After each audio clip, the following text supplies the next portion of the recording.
Yeah, we'll buzz through all that.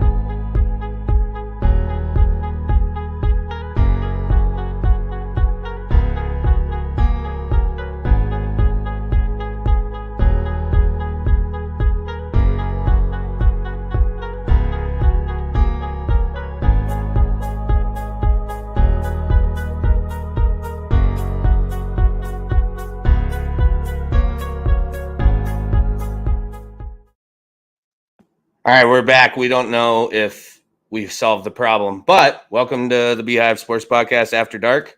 How do I sound? Good? Better. Yep. Yeah, you too, actually. So maybe that was it. I just changed Wi-Fi's. I don't know. Maybe it was all my Yep. fault. I switched mine too. I switched mine to the 5, whatever the hell it is. So as you all know, Beehive Sports Podcast powered by Swing Juice. Visit swingjuice.com. Use promo code Beehive20. I'll just go over everything again. We'll just start like we never started. Brand new start. Fresh start. I like it. Tonight's episode, we're going to go through some local shout-outs to start off in the buzz, and then get into NCAA tourney time, Sweet 16 happening as we speak. Then we're going to get into some of the trades. Tyreek Hill, obviously, Devontae Adams. There's some madness going on. NFL is king, that is for sure. In sports history, 3 fast facts for you. In the things that sting, we're going to have 2 main stories. We're going to go back and revisit the golf team, University of Southwest, and the vehicle crash that left 9 deceased. Colby Covington, the victim of an assault, allegedly. We'll get into that a little bit. And then the rundown, I have a couple stories to go over. In my hive, we're going to talk about Deshaun Watson, the aftermath, everything that's going on with that. And there are some interesting quotes pulled from his press conference today. Let's go.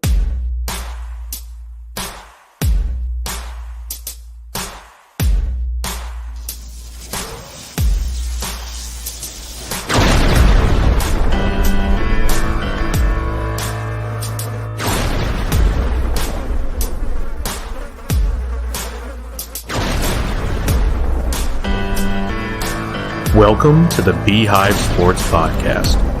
Here are your hosts, Joe and Sketty.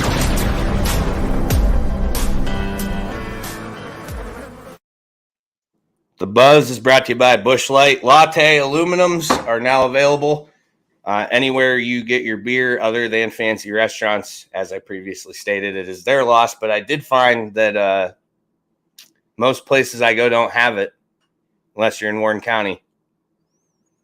It's a fucking crying shame if you ask me, but I agree.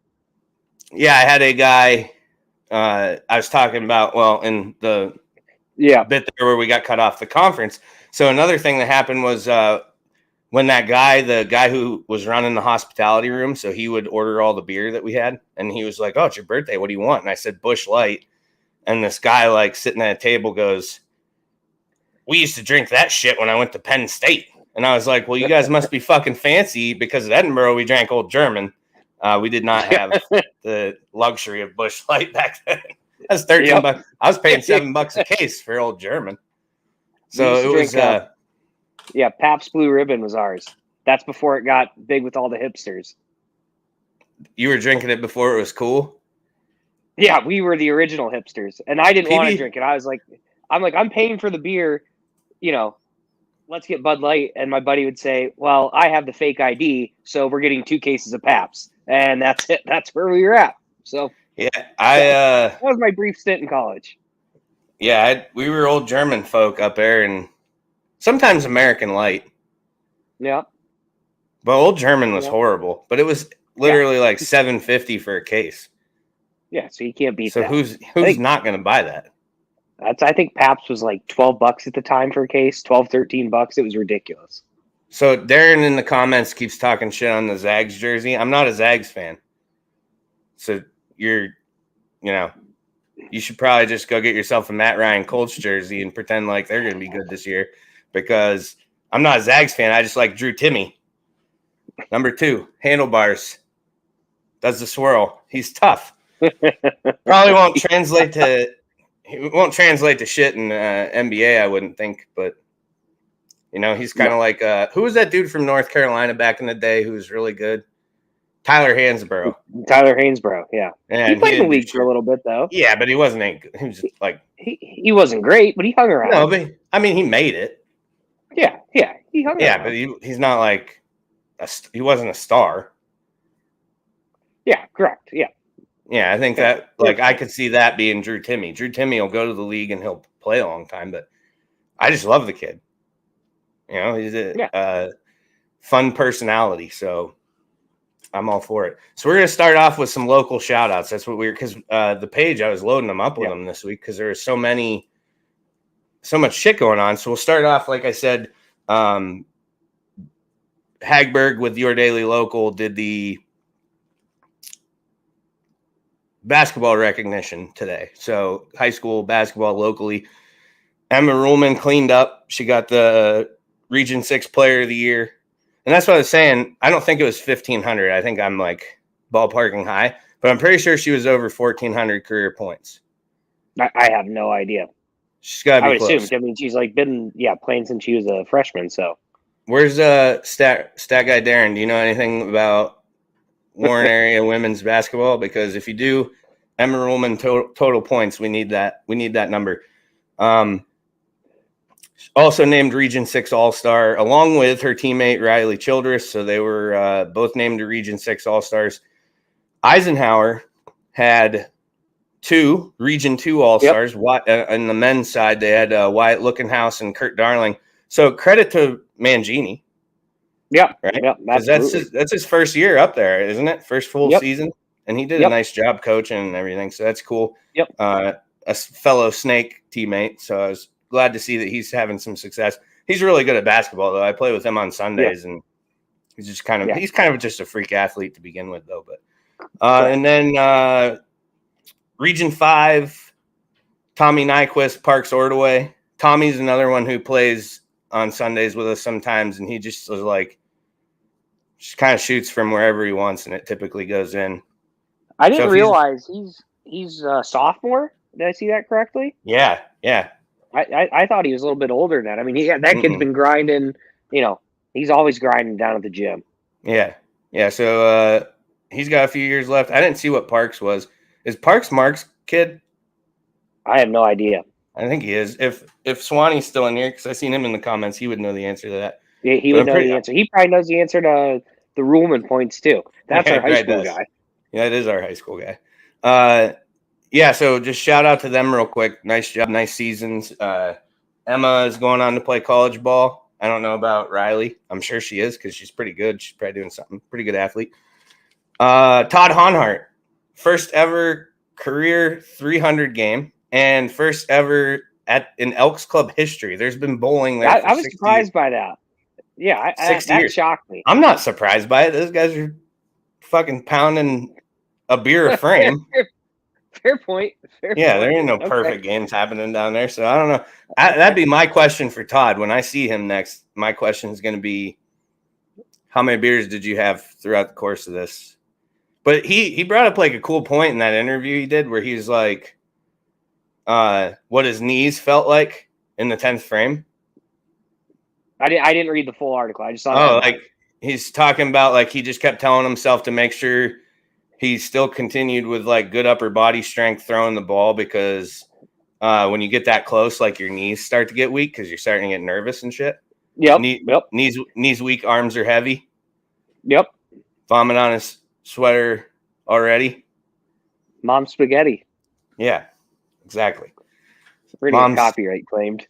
Yeah. He ain't gonna fucking get much from us. I can have this. I'll give them an Emma. What is that? 15 video down. I'll give them a 15 pack of latte aluminum bottles, and yeah, they might take the video down. But no, so that's cool. Tanner Stewart, third in the Keystone State Championships, and I don't know his exact age, but I think he's in middle school, right? I have no idea. He's young, and I know that I was told that he goes up to Erie. Well, he's in the Rambler Wrestling Club, but like he goes up there a few times a week for like practices and stuff. So he's going to end up. He could have bring Warren a state championship when he gets up into his high school days for sure. Those kids are all good athletes, though. Yep. Yep. All right. So we're gonna get into the tourney. Go Cougs. What did I say last week when Pelly was on? Your pick looks pretty hot right now. Dude, they're playing good basketball. They're good at defense, and but they've beaten everybody by double digits. Yep. Look out, Nova. That's all I have to say is tomorrow night. Look out, Nova. Now that I'm kind of talking some shit, they'll probably won't do anything, but get beat by 20. So wait, in Pelly's pool, are you Jimmy G? No, I didn't put in a single bracket. I wonder who somebody's name's Jimmy G, and I just assumed it was you. So somebody smart. No, what it sounds they're winning, currently winning. Yeah, but I don't know who they are though. I legitimately thought it was you. Nope, it's not me. I would like to take claim for that, but no. Oh. Maybe there's actually a Jimmy with a last name G. He's cool. Also, just for the record, I looked it up since we're talking about it. St. Peter's is winning. Peacocks, let's go. I got it on the TV over here. Up 2? Okay, because I have them plus 12.5 right now. So that's so far so good. You're the curse. Now they're going to lose. Everyone go lay everything on Purdue. Yeah, so anyways, back to bracket stuff. Did you do what? No, hold on. We got to bring this comment up from Darren. They'll underperform in the last few rounds, huh? Kind of like Matt Ryan when he was up 28-3. Darren, Ooh. Is that kind of like that? All right, go on. And Tori's right also that it is National Peacock Day. So if all things pointing towards St. Pete's winning this game tonight. Did you do any brackets? I did no brackets, no. Okay, because I'm like in Pelly's pool, I'm currently like ranked like 20th. There's a shitload of them. But who do you have winning? I have Houston beating UCLA. So is tonight's UCLA and North Carolina gonna roll them up. You shut your dirty whore mouth. They are not. UCLA is still feeling that sting from the buzzer beater last year against the Zags, and North Carolina is not that good. They'll lay an egg. No, they're not. I'm shocked they're still around. I'm shocked Duke's still around. I really want them to lose so bad. I hate Coach K. Can't stand him. It seems like, from what I can gather, that you either love that guy or you hate that guy. Yeah. There's not much indifference. Except for I actually wouldn't know how to answer that question. I wouldn't know what side of the aisle I would fall on for that. So I just said that, and then now I'm thinking about myself, and I don't love or hate him. So I'm actually wrong. You can be indifferent about Coach K, because I just don't care. Pelly texted me this morning, and he is like, he wants more Coach K. He's mad that he's retiring, and they ended that game on like a 20-4 run, right, to beat Texas Tech. Because that was another one. If Texas Tech would have, because that's what I had. I had Texas Tech beating Duke. It worked out that way the whole way, and then Texas Tech I think they even had to lead at half, but blew it. So you didn't do one? You said you didn't do a bracket? Didn't do a single bracket. How did you not do one? Completely blind.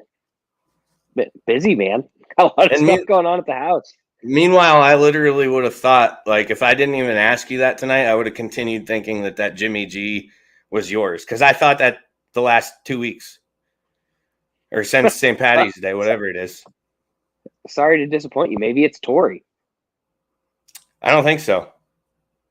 No, but I'm going to be on a mission to figure out who that is, though. But yeah, the win over Arizona really helped me, because there was a lot of people in the hunt who had them winning it. So Houston beating them is good. Now I just need them to knock off Villanova. They do that, I'm going to be starting to feel it a little bit, because they need 3 more wins. Elite 8 sounds. Final 4 championship. Yeah, 3 wins. Yeah. Math. Yep. So math is hard. Math. Yeah, I don't see. Pelly told me this morning, if Houston wins the whole thing, I will win his pool by a landslide, is what he said. So no one else has Houston. Oh, no, not one person. No. There you go. It's the only teams left that are really, I think, were picked is Duke, Kansas. There might be a couple UCLA's. I don't know. But, yeah, it's still, we'll see what happens tonight. St. Pete's is just continuously screwing up everybody's bracket, which is pretty kind of funny. I'd love to see it keep going. Yeah, it happens every year. There's always one team that does what they're doing. I love the underdog. I'm a fan as well. All right, on to you. Want to get into these trades a little bit? We might as well. I mean, things busted loose right after we went off air. Well, we'll share some thoughts. We'll start with Tyreek Hill. This one was really rough for me. I kind of think that you should always get value for a player. If you can't re-sign him, guy like Tyreek Hill, unload him and get the picks. However, the Chiefs are right there on the verge of winning the Super Bowl.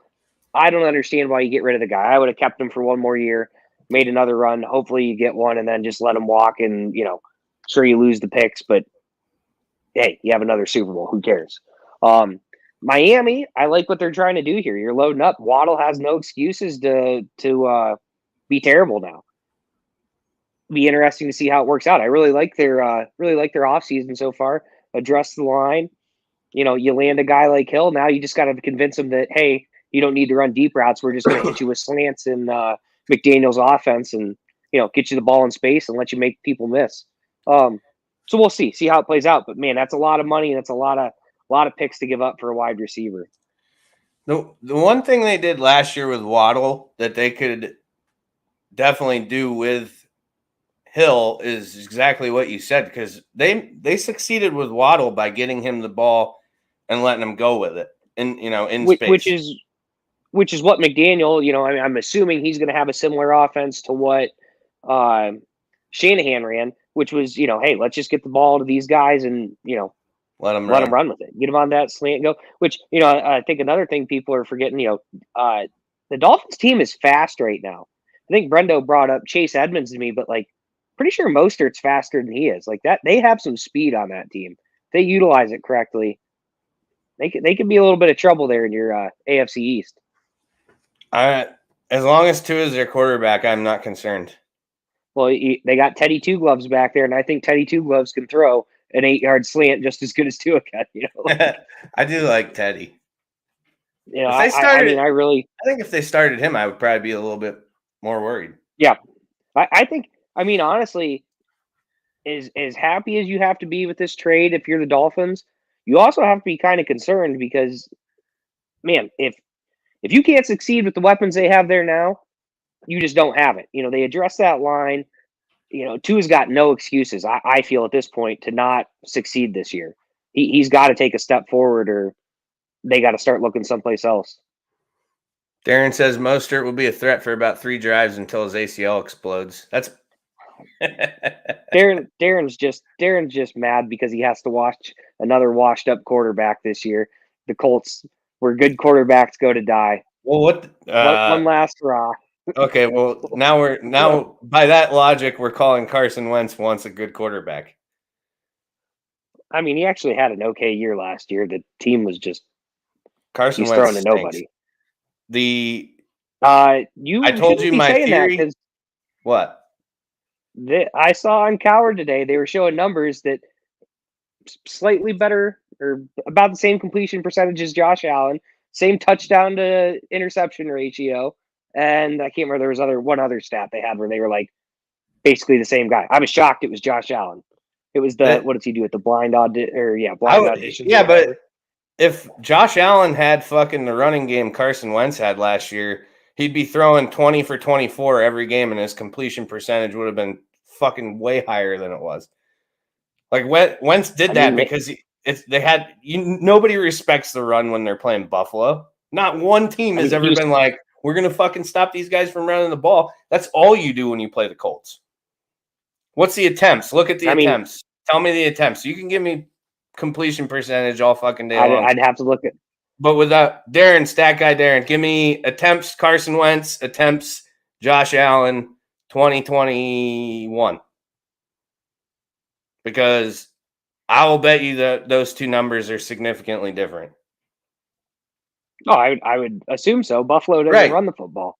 That's what I'm saying. So that completion percentage, like, comparison's trash because he's throwing it 1,000 times more than Carson. Carson Wentz should be completing 20 of 25 every game because all he has to do is hand the ball off to Jonathan Taylor, play action fake every once in a while, but somebody's open. So shouldn't Allen be completing 40 of 50 passes then? No. Well, why not? Because that's all they do. You drop 8 guys into fucking coverage. Name a guy who's going to complete 40 or 50 when they're dropping 7, 8 back every fucking play. Then you should adjust your play call if it's not working. Allen, holy shit. That's fucking stupid. Yeah, so let's see what fucking Weasel Dick Wentz was. There's going to be nothing. 516. Anyways, that's not bad. That's still over it's so many more though. It's 130 more. Math. That's like almost 100 more than Jimmy tried to throw this year. Jimmy was hurt. I think he missed 2 or 3 games. Yeah, but he's still like 430, 440, something like that. That's nobody's fault but Shanahan's. And you know that. You know that is true. Because every time they start hucking it around, you get pissed off. So, well, they huck it early. Back to the Colts. Back to the Colts. What did I tell you the other day? Same thing I told Darren because Darren was sending me all these reasons why Matt Ryan's better than Josh Allen. And it was like MVP, one MVP, no MVPs, one NFC championship, no NFC championships. Yeah, Matt Ryan was good 6 years ago. He was awesome. I told you Frank Reich's theory when looking for a quarterback is one team's trash is another team's treasure. Because they just apparently they just keep going after, like, you're not going to develop Matt Ryan. He's only going to play maybe another 2 years, right? What year was he? How many years has he been in the league? He's 30. I want to say he's like 35 or 36. Yeah, I just don't understand. I was shocked. They're trying to go Rams, is what I think. Yeah, but still, like, I'm sorry. I think me and Kylie kind of argued about this earlier in the week, but I would take Jimmy G over Matt Ryan at this point in their careers all day. I would take Baker Mayfield over Matt Ryan at this point in his career all day. Like, it has to be just the compensation these teams are asking for. Like, where the Falcons were like, yeah, fuck it, give us a third. That's good enough. Like, what are the Browns asking for Mayfield? I heard it's basically what they want. Well, yeah, it's basically the same thing the Niners are asking for with Jimmy. It's like a second plus something, and they're just not. There's no way. Why would a team give you that when the Browns? He's not going to start. The Browns put out all this information about how they want an adult at quarterback, and Mayfield was bad in the locker room. Now you got players like OBJ saying they'd be interested in coming back since Mayfield's gone. Like, the Browns allowed all this to happen and drag this dude's name through the mud, and then they're pissed because nobody's offering them a lot of compensation for him. We'll get to this later when we go in our My Hive. That'll be part of our giant breakdown. This whole thing. It makes no fucking sense, but I don't understand what the Colts are doing with Matt Ryan. His best football is behind him. You know, we saw what happened this year when he doesn't have stud wide receivers. His best football stopped happening in the third quarter of the Super Bowl. Correct. Like 3 years ago. Correct. He has not been good. Yeah, it really has not been good since. It's never been the same since. Never been the same since. Yep. So Devontae, let's get to him real quick. I know you kind of touched on it, but he just wanted to be with fucking Derek Carr. Apparently, yeah, I was surprised by that too. Which also, I guess we should have started here because that's what ended up making Tyreek Hill leave the Chiefs. They were close on the deal. saw the money the Raiders gave Adams and said, well, hey, we're not even close. There's but yeah, I mean, yeah, go ahead. I don't know. I just say, I don't know. First and a second for Adams, like, there's another one. You know, if he wasn't going to play on the franchise tag, the Packers did the absolute right thing. Agree. Get the picks for him. I think a first and a second is kind of a lot to get up for a receiver anymore. And, the way these receivers are coming out of the draft now, Jefferson, Chase, that's 2 years in a row. These guys have been sub. A.J. Brown, when he came out, was a stud. Metcalf. I mean, just seems like these receivers are coming out and they're ready to play right now. That's a lot to give up when you could get that in the draft. Quick update. Purdue is up 4 right now, 10 minutes to go. Yeah, plenty of time. Plenty of time for the Peacocks. Yeah, somebody said here too, Darren, I'll put that up. And that's the other thing I saw today. Like, he just has always eyed the Raiders. He is a California kid, I believe. Yep. He went to Fresno. I mean, played with Derek Carr. So it's just kind of, that was one that, and you're right though. That's where when Rodgers returned, the dominoes started falling for quarterbacks. When Adams got traded, now it's like fucking chaos for wide receivers, and nobody knows. Like, it's just they're starting this, and this is another thing we'll touch on in a little bit in a couple of the other segments. But it's my prediction for wide receivers is what's going to happen is they're going to become expendable as running backs. If you think about the last few draft classes or the last few NFL draft classes, been pretty deep at receiver. Yep. It's I can't remember who said it to me. If it was Craig or Bichetti, one of my group chats, someone said wide receiver is the new running back. Like, it is. Why are you paying these guys? I agree with that. Because nothing's ever going to change with the positions you want to overpay, in my opinion, are quarterback, offensive line, and defensive line. That's where you want to put all of your money. And running backs, we've seen that whole trend fade out big time. I mean, think about McCaffrey and Barkley and the trade rumors that were happening pre-free agency and what's happened with them. Yeah. I mean, nothing. No one's going to pay for them because, especially those guys, you don't know if they're going to stay healthy. Right. And even like look at Zeke, and not so much with Barkley, but with CMC, you've already paid that man. Like, think about Todd Gurley, Le'Veon Bell, Zeke, CMC. Now, all these guys that get these big money contracts as running back, what do they get? Maybe one good year after they get their big money. I don't know what Henry's deal is. He might be the only one, although he was hurt all last year. So right, yeah. To me, the wide receivers are gonna, in the eyes of general managers, become a dime a dozen, just like running backs have. Yep.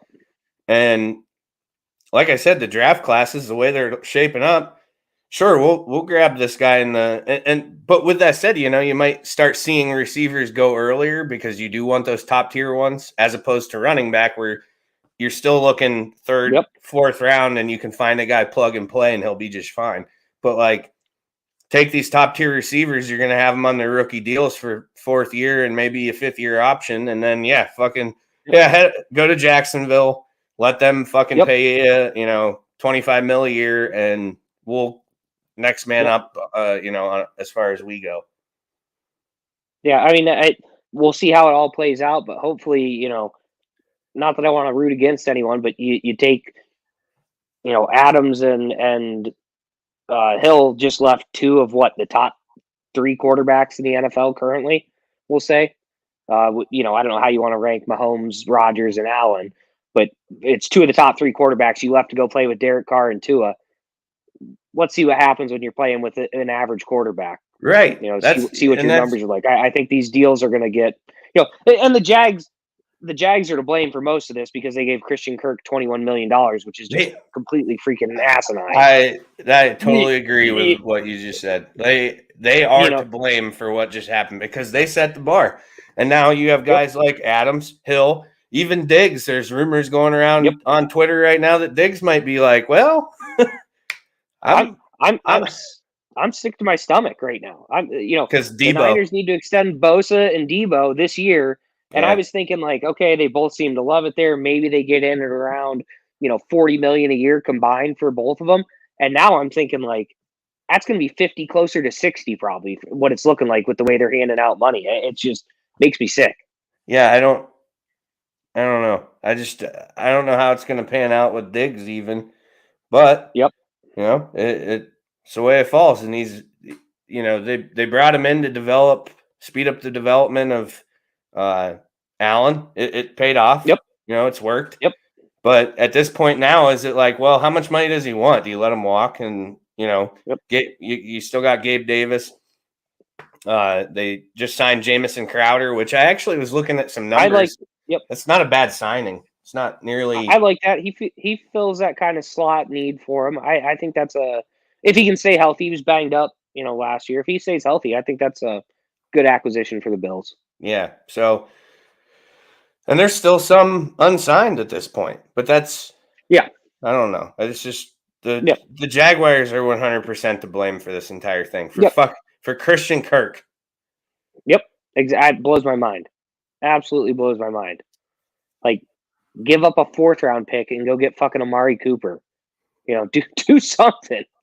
But the point of the banner, NFL is king.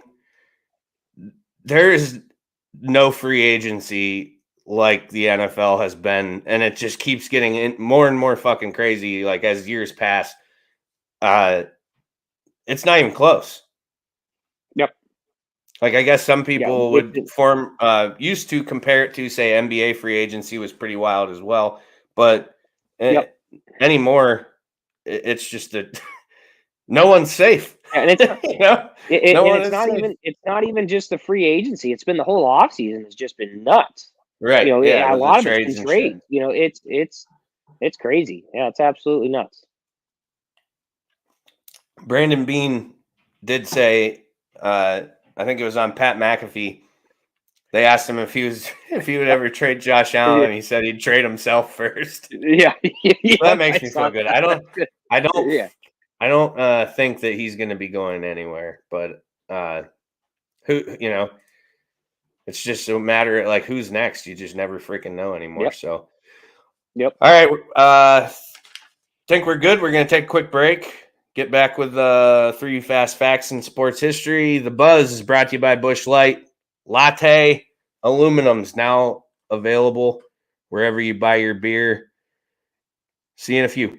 Whenever you crack open a Busch Light, the mountain starts singing. Busch. It's cold and it's smooth and it's waiting for you. What is going on? Hit it, Giant Kenny G. It's so smooth. Head for the mountains of Busch Light beer. Hi, this is Brian Hagberg, and I wanted to take a moment and tell you about our new website, yourdailylocal.com. Your Daily Local is your new home for news, sports, and events in Warren County and beyond. Our goal is to cover the people, places, events, and happenings that matter to you in a variety of ways, including writing, video, and audio. And the best part? All of our content is available for free. Head to yourdailylocal.com to get the news you need when you need it.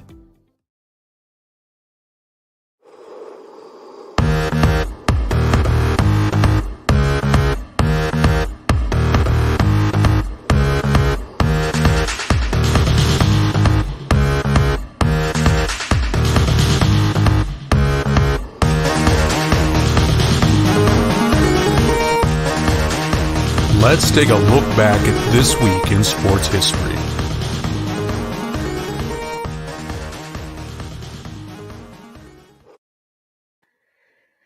This week in sports history brought to you by Your Daily Local. Visit yourdailylocal.com for the news you need when you need it. Real quick before we get into sports history, Hunter is claiming we're forgetting something, and that it's Amari Cooper who started the greediness, apparently. I mean, if you're talking, is he talking about Hunter? Are you talking about the contract he signed with Dallas? I mean that was 5 years, $20 million a year. That's less than Christian Kirk is getting. Right. And he's significantly better than Christian Kirk. A lot better. So, yeah, I mean, if we're talking DeAndre Hopkins was $27 million a year. The point of us talking about the receivers and Jacksonville being to blame is because they legitimately overpaid a guy who he's good. Yeah. But we're not 20 in the realm of is he top 10? Is he a top 10 receiver? Not even close. Right. I don't know if he's top 20.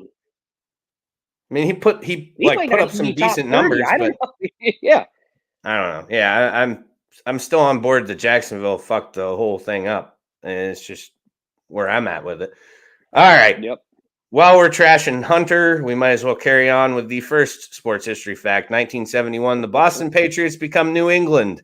And about 30 years later, when they became relevant, that's when everybody started to hate them. So 1971, that was when everybody, nobody cared about them until about 2001, though. So number 2, we have 1988.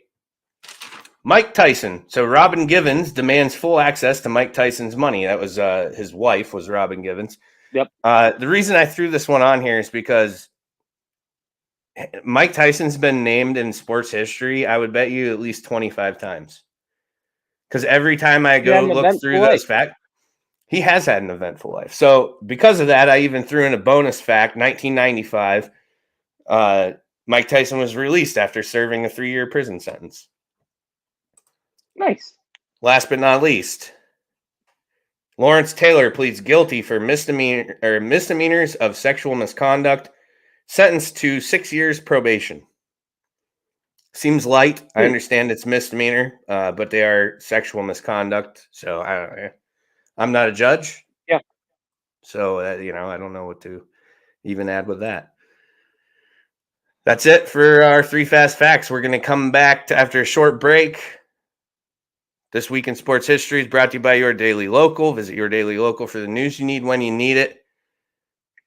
Here comes round 2 of everybody's new favorite segment, Sketty On. Hey there, everyone. This is Phil with JP Photography. I know. A photography ad on a sports show?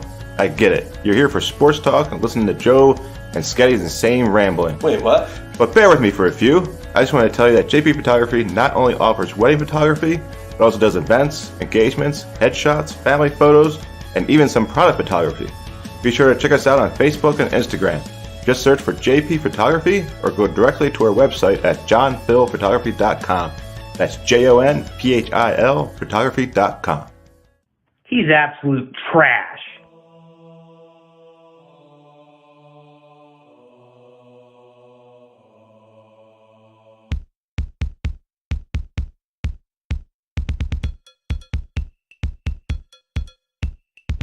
Sketty On. Let's have a listen to what Sketty is on this week. 0% chance that works. I'm just going to laugh at the beginning of it. That video is fucking hilarious. Every time. All right. We have Sketty On bonus this week. So he's actually going to go in on 2 things.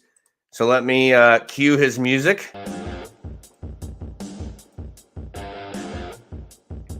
All right.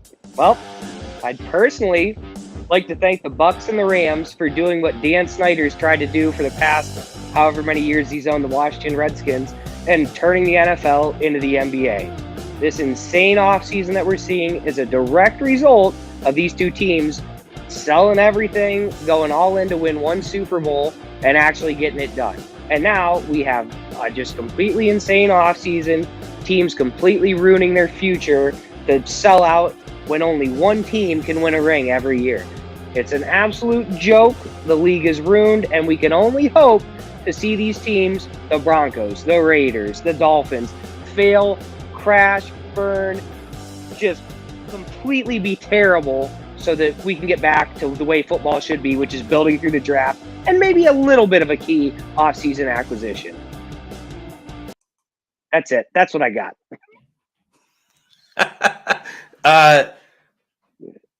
Yeah, I'll buy that. I'll buy that. I told you. I told you this was going to happen. Well, yeah, it did. Half the reason I'm rooting for the Bengals was This is going to turn. Everybody wants to do what everybody else is doing and succeeding. And nobody wants to build the dynasty anymore. Exactly. Like dynasties are gone. Forget the future. We'll all just go all in for 1 year and screw it. Hopefully we get it done. But like we discussed last week, only one team can bring the ring home every year. It's some of these franchises have set themselves back a long, long way. Yeah. It'll be interesting to see. All right, so we're on to the bonus, Sketty bonus. Yeah. Also drive me a little bit nuts. Now, I want to start out by saying I can't stand Brittany Griner. Never been able to stand her. Don't like her. Her stupid little laugh that she does, sounding like an idiot. Thinking that she can beat Boogie Cousins or any man that's not me or you sitting here in basketball one-on-one just can't happen. She's an idiot. But for people to go out and actively say this is good what's happening to her right now blows my mind. Is this a teaching moment for her and her anti-American stances? Yes, absolutely. But she's still an American.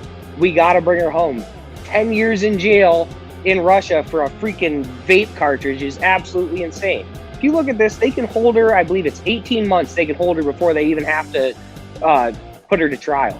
It's just a scary, scary situation with everything going on in the world. You don't have to like her stances. I get that. But, man, she's got to come home. And hopefully she learns something from this and realizes this country is great for what it is and not to be bashing it all the time, thinking that it's some, whatever, dictatorship here where you have no chance to succeed. It's hopefully a teaching moment for her. I agree. I'm buying both Sketty-ons today because we had this discussion. It is a rarity. Yeah. But we had the discussion on the post I put up because I said bring her home, and there's people like, well, she shouldn't have broke the law. Well, no shit, she shouldn't have broke the law. But if you think that they're not gonna extend this out as long as they can because of politics and all the shit that's going on, and Russia being fucking rogue as hell, and everybody withdrawing any type of financial deals they have with them or whatever, like they're going to use this to their advantage because they know it's big news. Oh, absolutely. It's big news. Absolutely they are. Yep. If it was, and I mean, if it's me or you, they probably would have kicked us loose by now. Oh yeah. And I still, partially of the belief that she might not even had anything on her. They might've just said, hey, this is a good person to grab. Let's set her up and hold her. This is, it's basically a hostage situation in my eyes. Well, see, then we don't know because they can't talk to her. Well, they have talked to her. Did they come out and the day I put up that post saying bring her home was the first day that they were able to speak with her, or the day before, whatever it was. But it was within that realm of time. But anyways, that's kind of like what I was saying with it is Russia's already being accused of breaking international law by not allowing the United States to speak to her and make sure that everything is fine. Now, they did come back and say she's in good health. They're not mistreating her or anything like that. But it's just the fact that they're holding on, and it's Darren, brilliant fucking idea. Griner versus Putin 1-on-1 for her freedom. I don't know if she could take. I feel like dude, he's like some sort of. He's like 5'6". He'd do like a knee chop or something. Yeah, but he'd do like a knee chop or something to take her out and be like, is it prison rules, or is it like, are they going to have an official? She might be able to bow him up. I don't know. And Hunter, agree with you. If you're cool with another American being held captive for political egos, you're not an American. And I agree. And that's what we're saying. Some people, when I put that post up, were like, well, she fucking said the national anthem shouldn't be played in the WNBA. Nobody cares because the 5 people who watch the WNBA probably don't even notice that it's being played or not. That does not matter to me. I don't give a shit if she wants it there or doesn't. Nobody watches anyways. But my problem is she's an American. Bring her home. Yeah, absolutely. And you can think to yourself, well, hopefully she learned something in this. I wouldn't say that I'm happy to see that this happened to her, but it's like, okay, well, you talked a bunch of smack, And now you're actually getting a taste of what you said is going on. So hopefully you learn from this, but we still got to bring her home. She doesn't deserve to be over there, for whatever, 10 years again for a vape cartridge. I mean, that's insane. Absolutely insane. Yeah. The point, and that's the whole thing is what we've said time and time again is it's just, she's probably getting a taste of how shitty it can be other places. Cause a lot of people for some reason tend to think that the ones who believe it's so bad here, I that just blows my mind. Like, I'm like, are you aware of any other places at all? And some of the laws that they have and the things that, the way they treat people. Like, I mean, China, for example, who like they ban cartoons. They ban like dumb shit because it bothers the government. It has nothing to do with the people. They control everything. They just banned all Keanu Reeves movies because he's pro-Tibet. So I can't imagine. If I was Chinese, I can't watch John Wick. Like, no, that's enough. That revolution is coming right there. A lot of people in America, I am not one of them, would argue that that'd be fine because they think he's a terrible actor. Well, he's got some bad movies. He's a solid person. Real good person. He catches a lot of flack for being a bad actor, though, and I don't think that he is. Yeah. No, he's got good movies. I mean, he's not great. Yeah, he's got some bad roles, but he's got some really good movies. But, like, the dude donated how much money he made on The Matrix to all the special effects team. Just like starts goes and plays hockey league with people. Tori's one of those people, I guess. He just sings. Yeah. How do you watch John Wick and think that that's a bad movie? I just don't know. Like, why is everybody? What makes him bad? Like, tell me something like that. Like, I would say his acting range is not very. He can't play a lot of different roles. Okay, well, you could put him in certain roles and he's okay. He was a fine little league coach in hardball. Okay. Correct. Yep, he was good in that role. Yep. He was the chosen one in The Matrix. He did great there. Yep. In the first one, I didn't like any of the other ones. The first Matrix was badass. Oh, that was. John Wick speaks for itself. Correct. Yeah, I again don't really like the second and third ones too much, but the first Wick is just awesome. Wasn't he in like Bill and Ted? He was a great quarterback. Oh, fuck, the replacements. Great Shane Falco. Shane Flacco. Yep. Falco. Yep, Shane Falco. Falco. Speed wasn't too great. Yeah, he wasn't very mobile, but he had a pretty good arm, and he drew up a hell of a play at the end of the game to win. Well, yeah. Well, Darren's talking about the movie Speed. Oh. Where they're on the bus. It's him and Sandra Bullock, I think. I don't know. I was still breaking down his quarterback skills. Yeah. Completion percentage, not that Constantine. Great. Yeah, fuck yeah. Josh, here. I'm with Josh. Yeah. Constantine was a good movie. Yeah, I get it, Darren. You meant the movie Speed. I was talking about his mobility in the pocket. We are not the same. Sports. I think he actually runs for a big first down, maybe even touchdown to win it all. He does, yeah. Pass. It's a throwback. Yeah. Oh, yeah. Yep. Yeah. Whatever. But anyways, totally off track. Yeah. We went from Brittany Griner and Russia being terrible to China being terrible and banning Keanu Reeves to breaking down his abilities in the pocket in the movie The Replacements. So that's how we roll, I suppose. All right. We're going to take a break. We'll be back with the things that sting. Hey there, everyone. Blue Line Auto, located at 1606 Pennsylvania Avenue East in Warren, is locally. Jones Pest Control, your hometown pest control company servicing residential and commercial properties in Warren and surrounding areas since 2015. Sean and his crew will work tirelessly to keep your home or business free of insects to rodents and everything in between. Contact Jones Pest Control at 814-230-9548 and set up an appointment today. And remember, ants, spiders, bees, or mice, don't think twice. Call Jones Pest Control, 814-230-9548. Checkout means sales and services with 2 locations on Warren's East Side. Their garage at 800 Lexington Avenue not only services cars sold by Means, but has knowledgeable staff and modern state-of-the-art equipment waiting to serve their hometown of Warren. Whatever you need, including alignments, tires, brakes, yearly or enhanced PA inspections, oil changes, and much more. Make your appointment today at 814-723-7191, extension 2.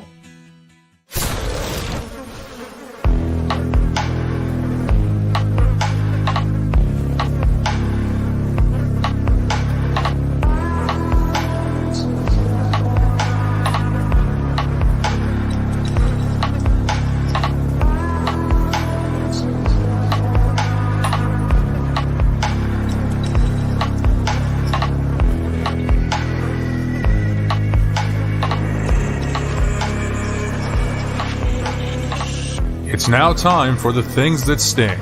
The worst stories in sports, according to Joe.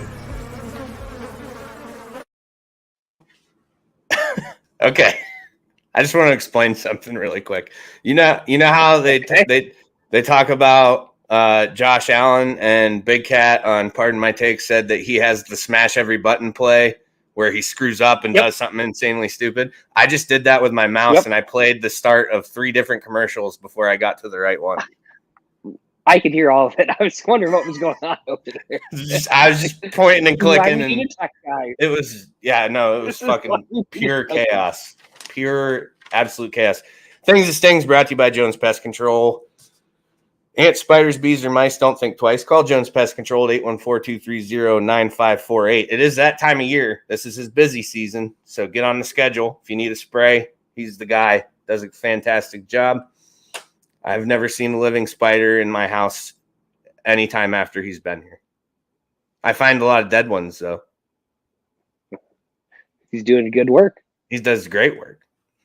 So, what we were going to get into first, like I said, we have 2 main stories and a couple to discuss in the rundown. Not too much, but we talked about this last week, and it was actually in the rundown. But then while we were doing it, somebody was like, "Well, there was a 13-year-old driving the truck that struck the van." I got the update on that.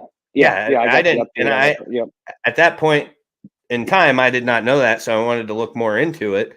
And I have a couple crash photos actually to pop up here those are as well. Those are pretty wild. Yeah. So here's this being obviously the van that was carrying the golf team, and then the truck that was driven by the 13-year-old. So the 13-year-old and a grown man were in that truck. Both passed away in the crash. So it's kind of like a situation where they're never going to know why the 13-year-old was driving. And we had discussed too the age of driving. You can actually apply for your learner's permit in Texas at the age of 15, but you can start taking the class in school, driver's ed. You can take at age 14. At age 15, you can apply for your permit. But yeah, 13-year-old throughout the investigation was found to be the one who was driving that vehicle, and it'll sadly never be known why that was happening. Like what was going on. Did I see that they were like a Mennonite family or something like that? If you did, I did not. I didn't see that part. I can't remember. I thought I read that in an article. Don't quote me on that because I can't remember. But for some reason, I'm thinking it was something goofy because I remember thinking I didn't know there were Mennonites in Texas. But yeah, so the University of Southwest is actually in New Mexico, and sadly lost a coach and 6 golfers. 2 survived the crash, were in critical condition but improving daily. I just read when I was doing some research on it today that one of them is actually awake and eating. So that's good. Yeah, they're making some progress, but it's just a really, really sad story. And they did, a vigil and everything at the university for the students and the families of the students, and just a really, really sad story. So next one we're going to discuss a little bit, Colby Covington. So did you read up on this at all? Did we talk about this at all? I don't think we did, but I don't think we talked about it. No, but yeah, I've read at least the initial reports of what happened, so I'm familiar. Masvidal is alleged to have attacked him outside of a Miami Beach steakhouse called Pappy. He was identified by Covington because he could hear the sound of his voice. He had a hoodie on and he could see his hair sticking out of it. He had on a blue surgical mask. So he's trying to conceal himself a little bit. And he said, "You shouldn't have been talking about my kids." Covington suffered a fractured tooth and an abrasion on his wrist from a Rolex, a $95,000 watch. Got damaged during it. $15,000 worth of damage to the watch.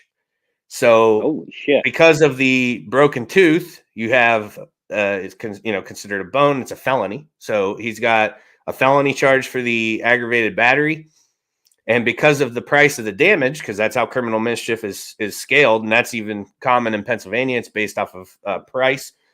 So the amount of damage, I should say, price of damage. So the criminal mischief's $15,000 worth of damage, also a felony. When they took Masvidal into custody, he had marks on his hand and stitches that were closing up a wound that he had, probably from either the tooth or the watch. So not looking good, but he did plead not guilty. There's a court date coming up. I don't know when exactly it is, but not only did he plead not guilty, but he demanded at his written plea that he sent in, because he was given bail, $15,000 made bail. In his written plea, he actually demanded a trial. So that's probably going to a jury trial. I mean, if he holds his ground, usually guys like that who are probably fucked are the ones who are like, yeah, I'm going to trial, and then they get an attorney, and an attorney's like, yeah, I'd probably take the plea deal, because if you get found guilty on both, you're fucked, and it's not looking good for you. So that's what a lot of people, not to really go off track into attorneys, but that's kind of what a lot of people feel. They're like, well, he didn't do anything to help me. He just made me do a plea deal. He's like, no, he saw the discovery packet, saw the evidence they had, and said, you don't have a fucking chance in hell. So take a plea deal. That's, he's limiting the time you have to spend in jail. It's kind of, how that all works. But so that's one we'll keep an eye on. That's pretty wild, because they just fought, right? I don't follow the UFC very much, but Covington just whooped his ass, didn't he? Yeah, within the last month, I believe. It was not that long ago. Yeah, so there's some bad blood going on there, clearly. But yeah, all sorts of crazy shit happening with the UFC. Between Velasquez and this, and yeah. I just think that's kind of a bitch move. Like, you had him square in the ring and got your ass kicked. Like, don't go jump the guy after. Like, grow up, get over it. You got beat up. Or like try and fight him again. Why don't they do that? Well, yeah. Anything good here? So, we got a score update. St. Peter's up 4 with a minute and a half left. All right. Well, I'll peek at the TV every once in a while here, but rundown. What do we got in the rundown? We got this is a one that I found this isn't really terrible, but it's pretty funny. Rex Chapman. So if you've been watching the tournament, because I actually didn't even realize that was him for a while, but I'm like, who's this bald guy with blue fucking glasses? It looks like a kind of a penis. I was like, what's going on here? Rex Chapman on live TV gives an RIP shout out to Pete Gillen, the former Virginia coach. He's alive. So the his co-anchors on the show there, they said, there you go, and then they quickly changed the subject. But later, Chapman, I think on the next broadcast or whatever, is like, yeah, my bad. I thought he had passed away, but yeah, he's like 25 years ago, Virginia, RIP Pete Gillen. And they're all just like, what? It's important news break. He's like in super good health, so it doesn't, I don't know. Next one, I got another photo to show on this one. Rachel Balkover. So this woman here was named she's the first woman to be named head coach of a minor league baseball team. She coaches the Tampa Tarpons, who are in the Yankees farm system. During a drill, took a baseball to the jugular, and as you can see, not great. Holy crap. So, like, stroke symptoms? Is that? No, she got hit with a fucking baseball. Well, you said jugular, and her eye is. I meant head. I meant her head. Head. Okay. Words. I was like, well, it looked like her smile's a little droopy on that side. I thought. No, she got popped with a baseball during a drill. Yep. Kind of looks like Joe B's 2015. Yeah. When I got my cheekbone blasted and 9 fractures in my face. That was a good time. But credit to her, though. She made light of the situation. She did miss her very first game, like the first game of the season. She's the first female coach. She missed it, but she came back with some kind of like light jokes about it, where she said, yeah, it's pretty shitty. I had some modeling gigs lined up as well, and apparently those aren't happening now. But so she made light of it a little bit. But kudos to her. Tough chick. She's gonna be back in the ballpark here before we know it. But that's all I got for the rundown. I don't have. It was a slow week. It was mostly just NFL chaos. There's no not too much extra shit. The Raiders have been well behaved, so that will shorten the segment. Them alone. That's because they're not living in Vegas, right? They must not. Yeah, they take off. So things that sting brought to you by Jones Pest Control. Ants, spiders, bees, or mice. Don't think twice. Call Jones Pest Control 814-230-9548. It's that time of year. Get a hold of them. He'll hook you up. We'll be right back. Blue Line Auto, located at 1606 Pennsylvania Avenue East in Warren, is locally owned and operated and is a family-run business specializing in vehicle sales and service. They offer state and safety inspections and general car repairs, including but not limited to brakes and rotors, tires, oil changes, batteries, starters, and alternators. They also offer vehicle undercoating prior to winter to help keep your vehicle protected. Currently, their hours are Monday through Wednesday, 8 a.m. to 4 p.m., and Thursday and Friday, 8 a.m. to 5 p.m. Call them today to schedule your next appointment at 814-230-9061. Your safety is their goal.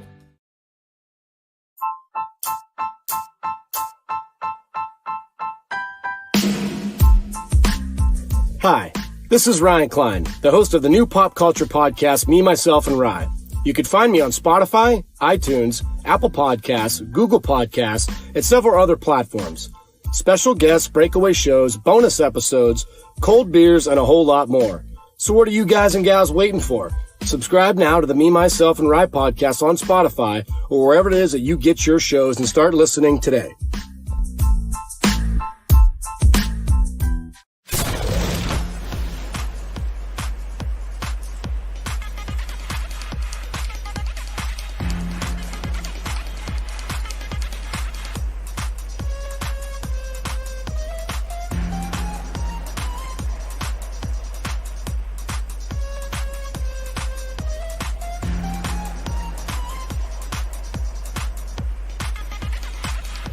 My High, Joe and Sketty's very own world of sports.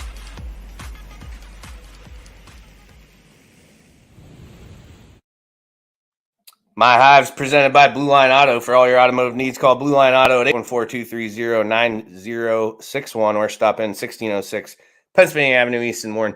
Before we get into Deshaun, I had a comment that I missed the talk of the conference. I might have been pushing the podcast at the conference a little bit over a table full of beers. So clearly Frederick was listening. We did talk slightly about it at the beginning and how I spent my birthday in a hotel room with my chief, which was, it wasn't horrible. Like I said, there could have been a way worse scenario where to spend, your birthday. And they had Busch Light. So that's going to make me happy. That's going to make me happy 10 times out of 10, full of many. Yes. We handled some business down there. The Peacocks just win. Yes, they did. Yeah, they did by 3. Holy shit. Awesome. St. Pete. This is National Peacocks Day. That's good. It is. All right, where are we getting to here? Deshaun, the aftermath. Is that what we're into? Yeah. Yeah. I mean, this was going to be the original Scuddy on Sports, and the more I thought about it, I was like, that segment's not long enough. This is a whole segment of just so much going on with this. Well, go ahead, get us started. Where do you want to start off? Well, I mean, first things first, I think the Browns made a hell of a trade here. If he plays, from a pure football perspective, they didn't have to give up a player. They give up, 3 first-round picks, a third and 2 fourths? Was that right? 5 picks total, wasn't there, or was it 6? Yeah, I think it was 3 firsts, a third, and 2 fourths is what they ended up being, because I think they gave up, or they get like a 6th or something like that. Yeah, I had it pulled up earlier. I have a hunch the suspension is looming. And actually, go ahead. I have something I want to pull up here too. I was going to say there's something else to talk about in this. We'll see what happens with this suspension. I think there is something coming now. He was cleared of criminal charges. The second degree injury, failed to indict him. So, it's really just the civil cases now. But I would be surprised if he plays at all next year. Honestly, I think it's at least a 6 to 8 game suspension, and I really think it's possible that it's a full season for him, which I think is indicated by the contract they gave him. He gets like $1 million as base salary this year, so it's less than $60,000 a game he makes. So you think they know? You think the Browns know it's coming? Well, yeah, they put he's got a $45 million signing bonus, $1 million base salary, just because if he gets suspended, he won't lose money. Like, that's how desperate they were, which blows my freaking mind that you would help a guy like that when he's going to hurt your team this year. But yeah, I think they know that something's coming. I think he expects something to come, and that's why they did it the way they did it. He's getting absolutely smoked on Twitter right now, and I want to read an excerpt from his news conference today, because that was the big news. Today was the news conference. I caught part of it. I didn't see the whole thing. I caught part of it. So the reporter asks him, because he discusses having approximately 40 different massage therapists. 40. Okay. So the reporter says, quite the number. I'm going to go back to 40 massage people. Why not just find one you really like and stick with that person? 40 just seems like so many. Deshaun's response, well, I never, as far as the team, and when I say team, I'm not saying the Cleveland Browns, but my agency and things like that, 40 is just over time. It's not in one period of time. I've been in Houston for 5 years, so you go to different people, and that's just how, like I said before, I can't get too far into the details, but as businesses work and you move and meet different people, and people have different schedules and blocks, you kind of meet people over time.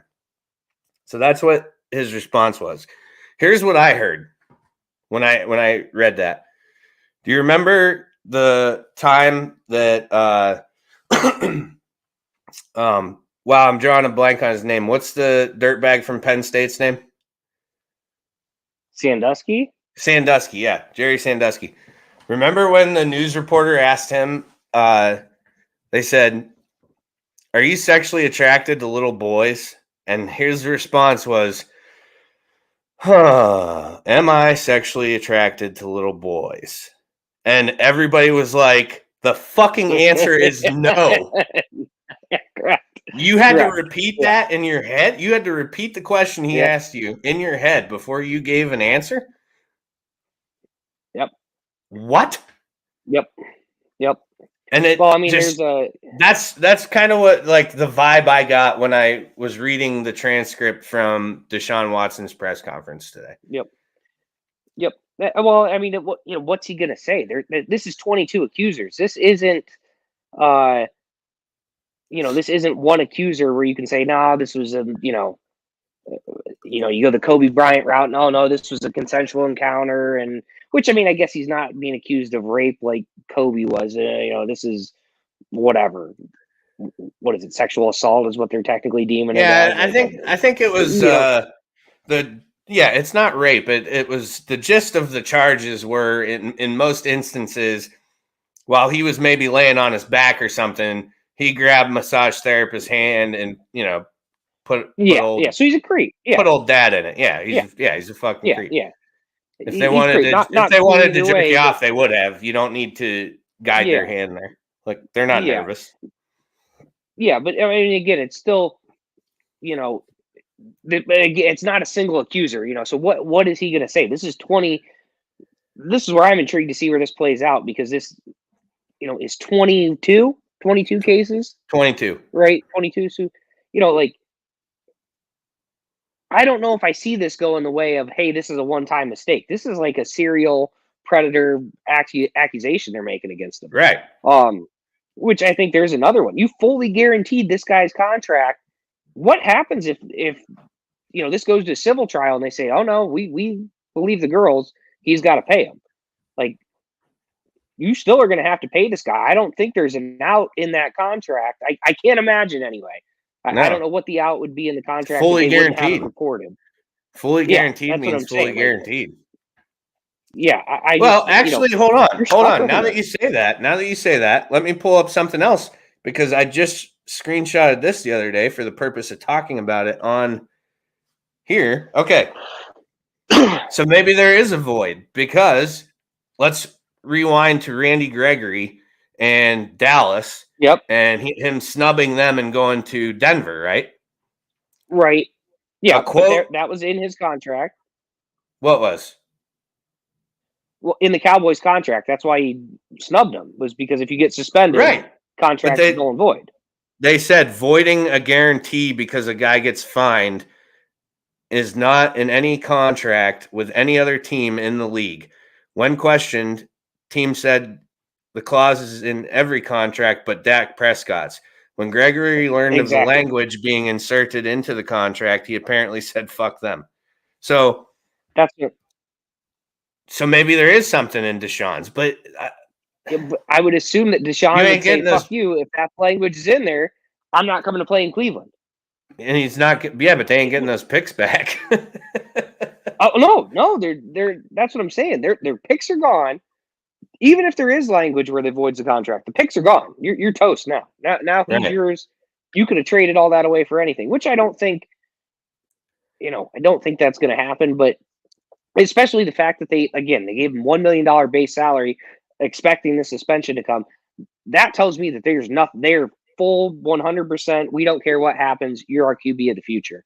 And I just think that's it's been interesting to talk to Browns fans. I'd be kind of interested to what Joe's take was on this, because I talked to like a couple buddies that are Browns fans, and they're like pumped. They're like, this is awesome. We have Deshaun Watson. He's going to be our quarterback. And then I've talked to another Browns fan that's kind of like, I don't know if I can bring myself to root for this guy, knowing what's going on in his personal life. Right. Which I think is it's a fair spot to be in. Again, this is not a, we've seen winning a race is everything. If Deshaun Watson wins in Cleveland, I'll be interested to see if 22 accusations are enough to make people not forget.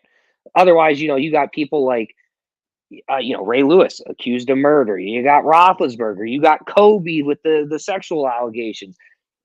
This stuff all just went away. They started winning after that. Stuff all went away. Is that going to be the case for Watson? It's going to be. I'm interested to see how this all plays out in the long run for him. So with the Browns fans I've talked to, the majority of them are kind of torn. It's like the second group who you said you spoke to, where they're like, well, yes, cool, we got Deshaun Watson, but I don't know that I can cheer for that guy because it sounds like he's kind of a piece of shit. So they're, they're in the middle. Now, if you go on Twitter, where it's like just pure chaos 24 hours a day, and I'd been following a Deshaun Watson type hashtag or a Browns hashtag. I can't remember exactly what it was, but those people are not on board with this at all. Oh yeah. Well, and in fact, when he opened his mouth today, when he opened his mouth today, it got amplified, 10 times over, to where they're like, we really hate him now. Like, it's even worse. They just don't believe him. Yeah. And the important thing to remember too, though, is there's a lot of people who see a non-indictment and 10 total no bills returned. They think that means, well, he didn't do it. That's not what it means. Yeah. It means there's not enough evidence to, and it's something around like 33% of sexual assault cases are successfully prosecuted. That doesn't mean only 33% of the time it happened. It just means you need evidence. Yep. If there's no evidence, then anybody could say whatever the fuck they want all the time, and you'd get tossed in jail for it. Correct me if I'm wrong. A grand jury, that's still just like, I can get called in for that, right? That's not like Pennsylvania, to my judges or lawyers. Grand juries, I don't believe work in Pennsylvania. But no, I don't think. I've never heard states. Some states, what they do, like Texas, and there's obviously a number of other places, but what they do is they take all the evidence that they have, and it is presented to whoever is selected for the grand jury. They review. That's what I'm saying. Who gets selected for that? It's just like jury duty. Is it just normal? I'm pretty confident. Yeah, I'm pretty sure. Yeah. Oh, yeah. It's definitely. Yeah, grand jury is definitely citizens. So it's a jury of peers, then. Yeah, correct. Okay. Yep. Yes. And they review everything, and at that point, that's when they're going to be like, yes, we think there's enough to prosecute. So, and I don't know if I almost it kind of makes me think, and I'd have to research this a little bit because I never have, but so in a preliminary hearing, if you're charged in Pennsylvania, your first order of business is a preliminary hearing or a preliminary arraignment, depending on what the severity of the charges are. But if you go to a preliminary hearing and say you think you want to know what they have, what are they going to testify to? Yep. What are they going to you don't bring evidence to it. You don't have to bring you can bring photo whatever, but basically it's what they call a prima facie case. You have to prove 51% over 49. Saying that in most likelihood a crime was committed, and in most likelihood that person being charged is the one who committed the crime. It's not a preponderance of the evidence, or beyond a reasonable doubt, I should say. Yeah, it's not. That's not what it is. That's what happens at jury trials. Yep. But so I almost wonder if a grand jury is kind of like a prelim. Yeah, I just don't know a lot about them. That's something I don't know a lot about. I just know that it's called a no bill when they return, that no charges will be filed on that person. Because again, that was kind of my question. If this is just normal people, we saw what happened in the OJ case. Now, granted, everyone had to vote that he was guilty there to convict him, but OJ killed Nicole and Ron. That's a fact. I don't care what anyone tells you. That's a fact. And he was found not guilty of it. So, the return of a no bill like this to me just means, it's not nothing, but he's not absolved of the crime. To me, what it is there's not enough to prove beyond a reasonable doubt. It doesn't mean he didn't do it. It's just they have to prove in the actual jury trial, they have to prove it beyond a reasonable doubt. And if the evidence that's shown to these people, they say, "Yeah, I don't think you have enough," that's what it is. I did kind of want to circle back because, you're saying, and it's going to go on a little bit of a tangent, and then I want to get back to Watson. But you're saying about how Twitter is melting down because oh yeah, Deshaun Watson shouldn't be. I kind of wanted to get in. This is what initially fired me up about this because it pisses me off beyond belief. You see these idiots on ESPN. I saw a couple of them this week talking about how this proves that the NFL only cares about talent. They don't care about, and I think you said this before, the NFL really doesn't care about their female fan base. They don't care what these guys do. If you can succeed on the field, they're going to put you on the field. They're going to you're going to have a chance to play. Not only that, he is now, I don't know if he's technically the highest paid player in NFL history, but he got the most guaranteed money in NFL history by it was a lot, $60 million, $80 million. I don't remember what the number was. It's something ridiculous. What drives me nuts is these people on ESPN are the same people that are sitting there telling you that Colin Kaepernick is getting blackballed from this league. You think that if Colin Kaepernick had the same skill level as Deshaun fucking Watson, that they would be blackballing him because he took a knee. Meanwhile, Deshaun Watson, who is also a black man and is facing 22 civil cases for, basically, again, sexual assault, they just made him the highest paid player in fucking league history. So tell me again how you think the league is racist when you got up here and said, well, actually, all that matters is can you play or not? Like, it just blows my mind. These people talk themselves in this circle. Like, if Cap could play, he would be playing. And I hope to fucking God that somebody does sign him. I don't care where it's at, Seattle, Carolina, whoever. I hope that somebody does sign him so that he can go out there, get cut, probably not even, maybe make the team as a backup.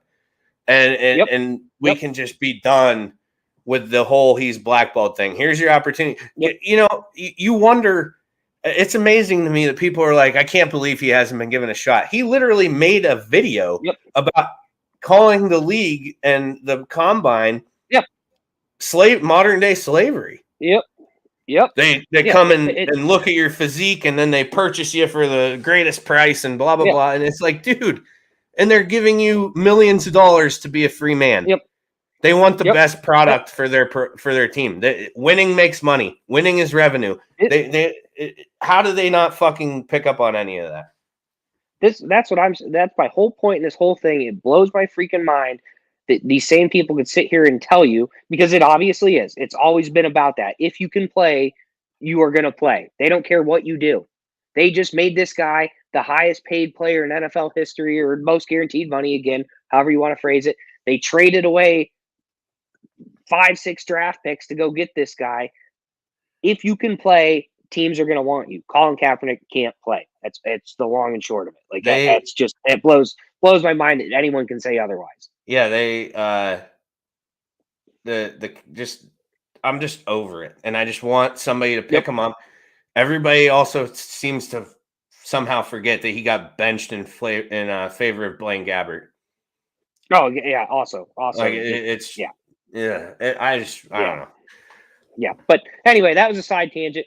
Back to the matter. Another thing we're talking about, again, is that guaranteed money. I can't fathom what are they going to do with this team? If Watson misses games this year, they brought in Jacoby Brissett, so they obviously thought they could deal Baker, which is not looking likely. So they're just going to cut Baker. Darren said way earlier in the comments, I think, or no, maybe it was Hunter. One of the two said that the Browns are looking for no more than a first right now. Like, they want a first. I heard nothing less than a first. Yeah, either way, you can't drag the fucking guy's name through the mud and expect to get something crazy back for him. It makes no sense. But it's like, it's just so classic Cleveland to be like, our quarterback's a cancer. We're looking for an adult. Hey, you want to give us a first round pick for him though? That's it.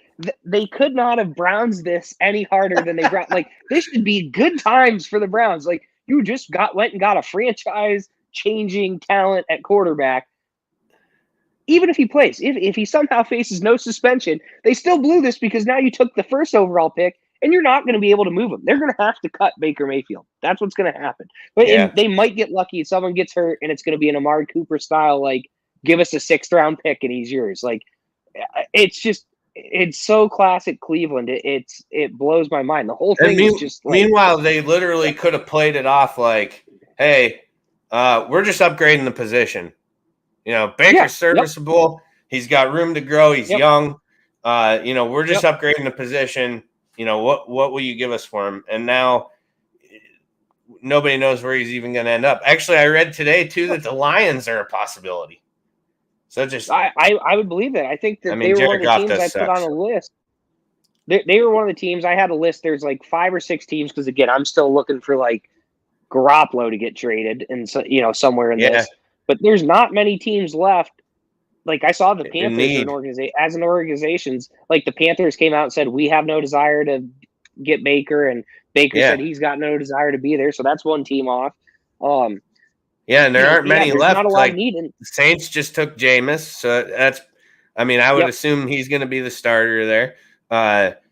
If you look at the list of teams that were needy for a quarterback, they're starting to diminish. Even Atlanta, as soon as they moved on from Matt Ryan, in comes Marcus Mariota, and that's who it sounds like intend on starting.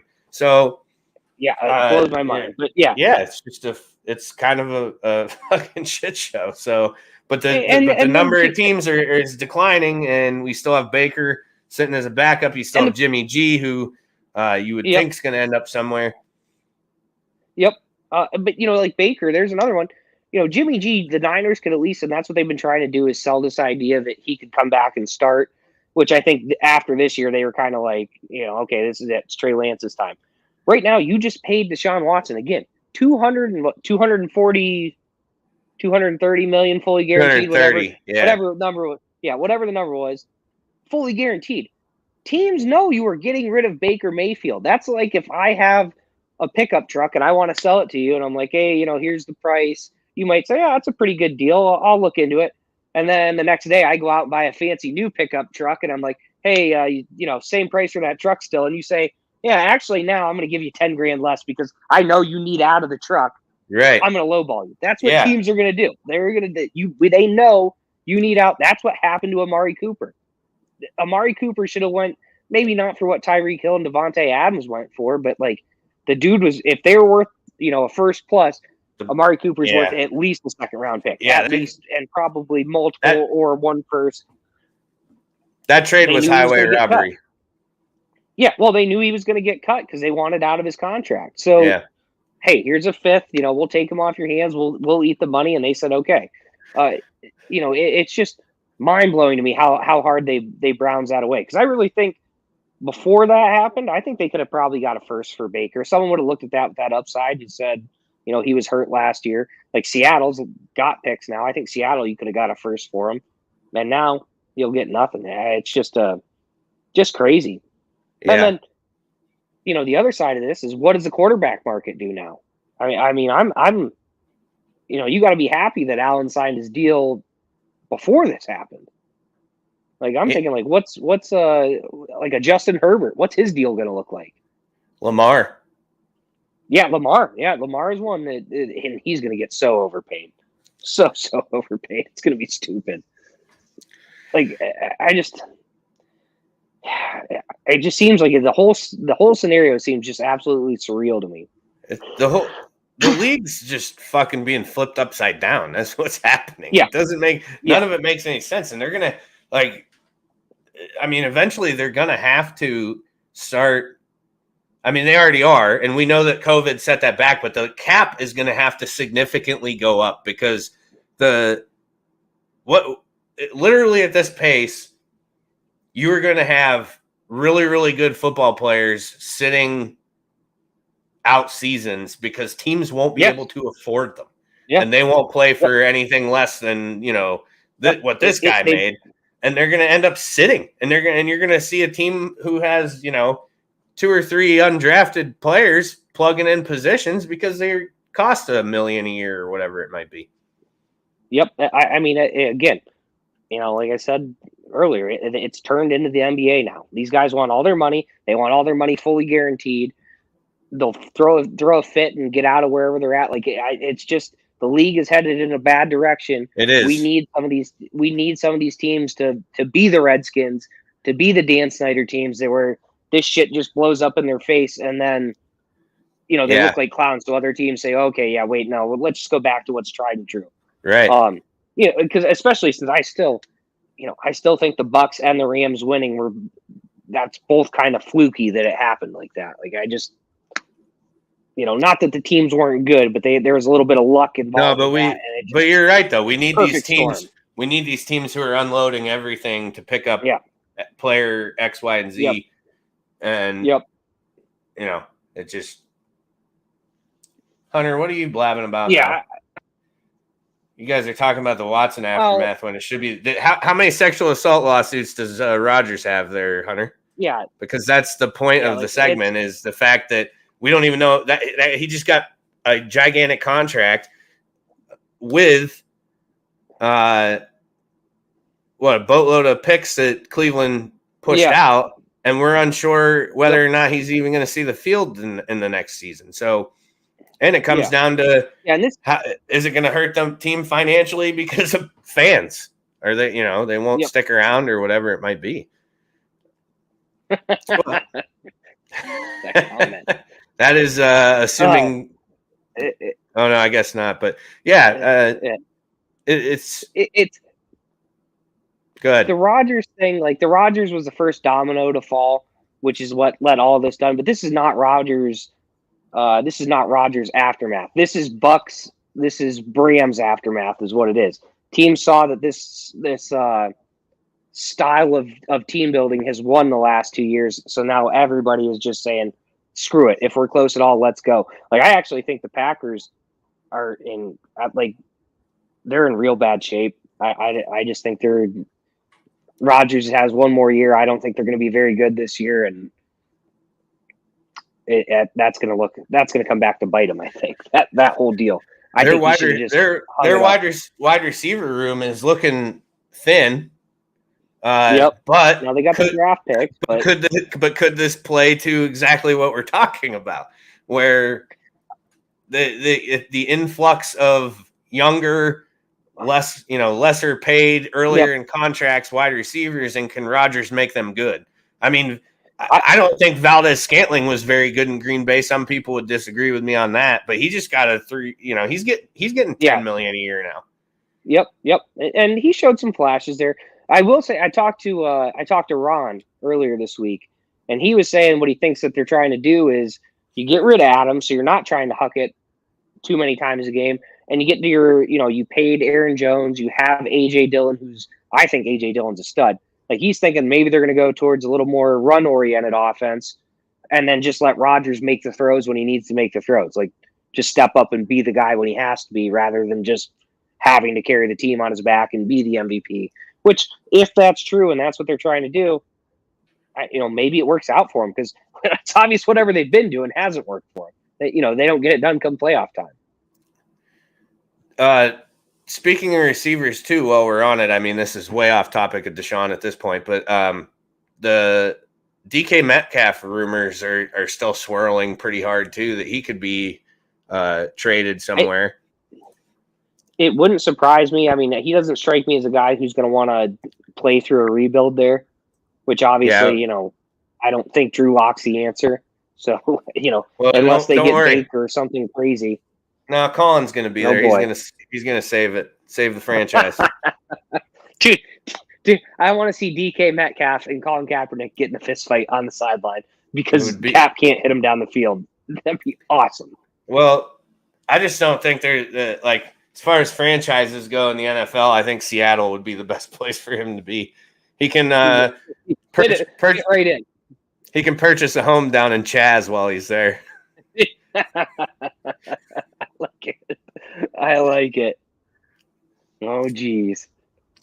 Hunter says he tweeted about that. Yeah, they tweet shit all the time, though, and then they're fucking traded the next day. So, I mean, I did see his response to a Kansas City post. Somebody said, somebody tweeted the doors open for DK Metcalf in Kansas City, and he tweeted back, "You better close it. I heard it gets cold there."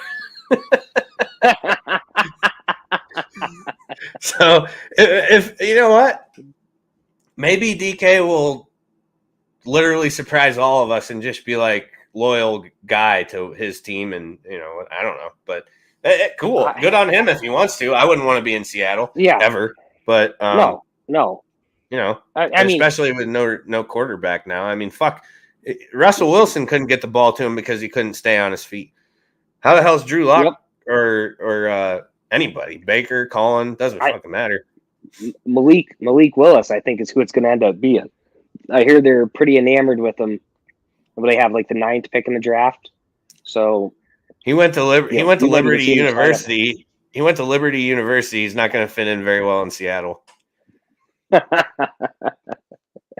Well, that's a fair point. Is he gonna blackball them and say, "Nah, don't draft me. I'm not coming to play here." Yeah, he wants to play for the Texans or. Again, I know we're off topic, but whatever. It's your hive. Yeah. You can do whatever you want to do. It's your hive. I can't believe anyone wants to go play in Seattle when Russell Wilson has never struck me as kind of he's always just seemed like he's. I hate the Seahawks, but he's always just seemed like a good dude. He doesn't seem like a complainer. He's just kind of put his head down and work and let's win. And if he's telling you, hey, I'm not going to do this. I'm not going to play behind this line. I'm going to do, have these little grumblings. I don't want to be here. How bad does it have to be there? Like, it has to be, something's not got to be good. And maybe it's just, like a Belichick Brady thing where you've been together with Carroll for so long, you're butting heads and, it's time for a change. But it just doesn't seem like a good sign that he wants out so bad. Well, Pete Carroll's a douche. Yes. So I don't blame Russell Wilson for not liking him. It doesn't surprise me one bit. But go ahead. I was just saying, how do we not have on the things that sting the Broncos stadium catching on fire? I didn't even know that happened. You didn't see that? Like, oh yeah, like a whole section of seats caught on fire. Russ is cooking, baby. Russ is cooking. Yeah. Yeah. I didn't see that at all. In the stadium. Why did nobody tell me that? You gotta send me that stuff. I forgot my Riley's brother showed me last night at dinner. There's a big section of seats like on fire. Yeah, should have got that and sent that. I totally forgot about it. Yeah, I need that kind of stuff for that segment for sure. Because I don't see. I mean, I see most shit. I follow enough sports pages and Twitter accounts that I usually get some good stuff. But that would have been awesome. There's probably video. Was there video? Oh yeah, there was. Oh yeah, there was. Yeah, you could see some flames raging. It's pretty good. What happened? Someone fell asleep smoking a joint. I don't know. It's Denver, man. Denver. That's a good point. Yeah, that's quite like, possible. I don't know. Yeah, it was wild, but yeah. All right, you ready to wrap this up? Yeah, absolutely. I think it's time. It was a good after dark. A lot of people engaging in comments. We always appreciate that. Thank the sponsors: Swing Juice, Pub 302, JP Photography, Bush Light, of course, Your Daily Local, Jones Pest Control, Me, Myself, and Rye Podcast, and Blue Line Auto. Thank you all. Hunter sent me Send you the video? No, he sent me a picture of it, though. You. That's like on fire. That's not like... Yeah, that's what I told you. It was serious. Yeah. It's like they're plastic chairs. I don't know how it caught like that. Like, I don't know. Dude, somebody had to have done that. That has to be an arson. Has to be. How would those have naturally caught on fire? Is there electrical underneath? I don't know, but maybe there could be heated seats. Yeah, that's possible. Oh, that's in Denver. Yeah, that's possible. Yeah. Yep. Okay, so next week on the things that sting, Denver FD extinguishing a fire at Mile High Stadium. How the fuck does that happen? All right, we'll get into it. But again, thank you everybody who joined us. Weird late night show. I kind of liked it though. Yeah, it was different. I'm kind of into it. Josh. Okay, wait, hold on. Josh says I read it was in a construction area. Yeah, that's possible, I suppose. But it makes sense. Yep. Yeah, but it's definitely the seats. It did look like they were like. Josh, let's assume arson right now, and then next week we'll clear the air. But right now we're assuming arson. There's it's probably a female football fan because she just hates the league now because they don't care about her, and I don't blame her for that. Reasonable. Heard about the Watson deal? Burn this mother down. Yeah, so I like it. Some of it makes sense.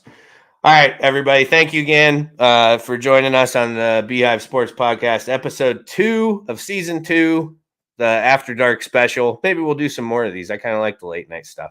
Yeah. It's not bad. I like it. Again, thank you all the sponsors. Thank you for everybody who joined us and was in the comments. Until next week, take care. Be safe.